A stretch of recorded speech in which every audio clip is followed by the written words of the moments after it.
How's it going, folks? My name is Eric Daigle with Center Street Records. You might know me as Eric D921 from the Aria blog site. And today I'm here to talk to you about what I'm doing with Aria. Alright, looking at the mixer interface, it's showing 33 tracks on this particular song. You go to my subgroups here, you can see I've got everything grouped.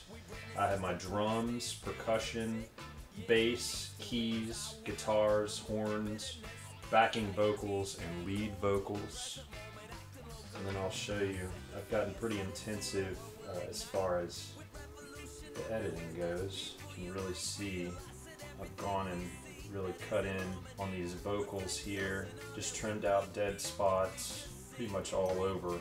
And of course, yeah, I've got some automation right here.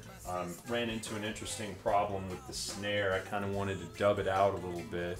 I was able to go into my snare track and duplicate it onto a new track, cut the snare hits out of the duplicated track, and then I'm running timeless delay on that particular track, automated, fully wet, no dry signals, so I can feed up my effects into my master mix. To the subgroups now, I have things assigned to each subgroup, kind of a basic template. I like to put bus comp on all my subgroups at the top. I really like the way that it sounds.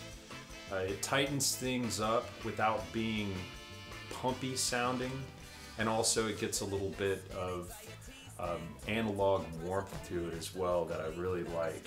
Pro Q is another indispensable tool in my arsenal. As far as on the individual tracks, I don't use the channel strip as much because I'm trying to get most of my sounds dialed in before it even hits RA anyway. So I use Pro Q to go through, mostly for subtractive EQing. I'm also a huge fan of Micro Warmer. I put it on practically everything. I think it's got a great analog kind of sound to it, especially on drums. I like to use the slow tape setting to really bring out a little bit more of the low end. And then for my aux sims, I like to run either Classic Verb Pro or Convolution Reverb, and then my delay, and I can go through and feed everything into it. You have to really think like proactively about what you want to put on each subgroup because it does load up the CPU rather quickly. But the blessing is that if you have a free slot on individual tracks and you want to save memory, then you can just put your plug in there and freeze it, and you can save space on your subgroups for more important plugins. It gets pretty intense sometimes. You really have to think outside the box because you're dealing with a limited amount of CPU and memory in the iPad, but the capability is definitely there.